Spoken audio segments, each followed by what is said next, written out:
On déguste aujourd'hui un whisky Tea & Inir. Tea & Inir, c'est une distillerie fondée en 1817 à Alness en Écosse. Le whisky qu'on déguste aujourd'hui, c'est un 10 ans single malt, vieilli en fût ex Oloroso et qui a été embouteillé brut de fût, donc sans filtration et à la force de la barrique, sans réduction.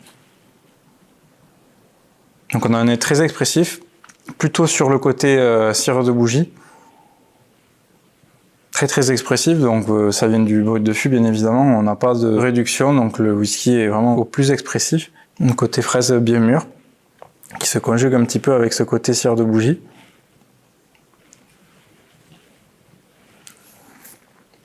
En bouche on a plus d'Oloroso, puisqu'à l'attaque on a tendance à sentir un peu ce côté fruité, mais c'est très léger. On a une superbe amertume qui vient assez rapidement après le côté fruit blanc, mais très légèrement raisin blanc, raisin de muscat, quand on prend le whisky en bouche, et puis ça se transforme assez vite en une belle amertume très agréable qui tapisse le palais. On retrouve un petit peu des arômes de châtaigne, comme de la châtaigne avec de l'amertume, qui tapisse vraiment le fond du palais. On a un côté cuir assez évident, et une superbe longueur en bouche. Voilà, un whisky qui est vraiment persistant. Donc ce Tea & Inir, il est assez fort, donc je le recommanderais plutôt à des gens qui ont un peu l'habitude de boire des whiskies assez fort en degré, parce que bon, même si je dis souvent que le degré n'a pas d'importance, on a vraiment la complexité aromatique et la force aromatique qui va bien avec le degré de ce whisky qui est à un peu plus de 53 degrés. Je le recommande, c'est vraiment parfait pour les gens qui aiment bien déguster des bruits de fût, des choses très expressives, parce que on n'est pas déçu. Du nez jusqu'à la fin de bouche, on a cette puissance